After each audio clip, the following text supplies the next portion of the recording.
حواوشي الجزار بخلطته اللي كلها اسرار. انسي اي طريقة عملتيها للحواوشي قبل كده. معروف ان الحواوشي من اسرع الاكلات ودايما بنلجأ ليه وقت الازمات. النهاردة هعرفك كل اسرار الحواوشي وكمان هقولك ازاي تضاعفي كمية اللحمة اللي عندك.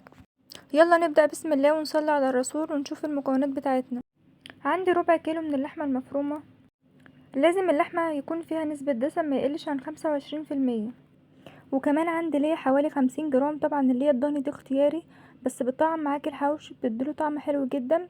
والبهارات بتاعتي عبارة عن معلقة كبيرة من الملح، معلقة كبيرة من البابريكا، معلقة كبيرة من بهارات الحواوشي او بهارات الكفتة، ومعلقة كبيرة من السبع بهارات، ومعلقة صغيرة من الشطة، ومعلقة صغيرة من القرفة. اول سر كان معانا من اسرار الحواوشي ان نسبة الدهون فيه ما تقلش عن 25%، وكمان يكون فيه ليا ضاني. تاني سر معانا من اسرار الحواوشي ان تكون كمية البصل قد كمية اللحمة. البصل بيطعم الحواوشي قوي وكمان بيضاعف كمية اللحمة.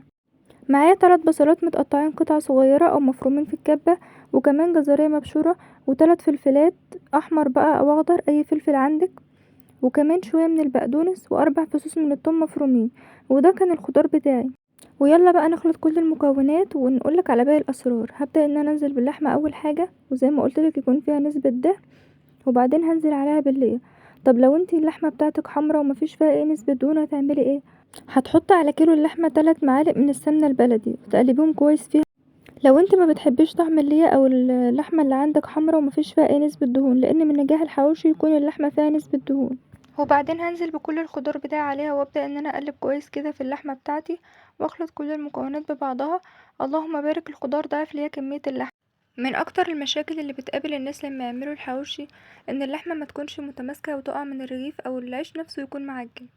وعشان اتغلب على المشكلة دي هضيف معلقتين كبار من الدقيق ومعلقة صغيرة من البيكنج باودر. معلقتين الدقيق هيمتصولي كل السوائل اللي في الخليط بتاع الحواوشي ده، سواء السوائل دي نزلت من اللحمة او من الخضار بتاعي او من البصل. ومعلقة البيكنج باودر هتخلي اللحمة هشة معايا كده ومتماسكة. وبعدين هنزل بالبهارات بتاعتي واديها تقليبة كده لحد ما تطعم اللحمة والخضار بكل البهارات الجميلة دي. وهجيب العيش البلدي بتاعي، طبعا لما اجيبه من المخبز اقوله ان انا محتاجة العيش ده للحواوشي عشان يكون بيتفتح معايا واقدر ان انا اعمل بيه الحواوشي. هبدأ بقى ان انا افتحه كده من فوق، وهبدأ بقى ان انا اخد من حشوة الحواوشي ان انا عملتها دي، وابدأ ان انا اضغط عليه كده عشان اوزعه في كل احشيه رغيف كله ويكون بنفس متساوي من الطريقة كل واضغط عليه الاتجاهات. كده عشان يكون وعند متساوي من كل التسوية برضو يكون الاتجاهات مستوي لحد ما معايا، ما اخلص يلاقيش كل حتة الكمية مستوية وحتة بتاعتي. لا، او الاقي الاطراف ما فيهاش لحمة. لا، اوزعه بطريقة كويسة واضغط عليه. وبعد كده جبت شوية جبنة موتزاريلا كده، طبعا اختياري، حبيت ان انا احطها على الحواوشي. لو انت ما عندكيش او مش حابة طبعا زي ما انت حابة. طبعا التسوية ممكن تكون على البوتاجاز او في الفرن، بس انا حبيت اعمله على الطاسة. حطيت طاسة على النار، اول لما سخنت معايا اديتها مسحة من الزيت، وبعدين نزلت برغيف الحواوشي. اول لما احسه متماسك كده وغير لونه من تحت هبدأ ان انا اقلبه على الاتجاه التاني.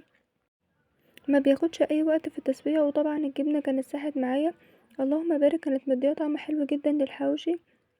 وكمان الكمية ربع كيلو اللحمة ضاعف معايا وعملي ما شاء الله كمية كبيرة.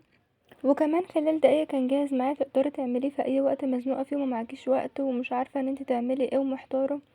وكمان عرفت كل الاسرار اللي تطلع معاكي الحواوشي بتاعك ناجح احلى من محلات برا كتير.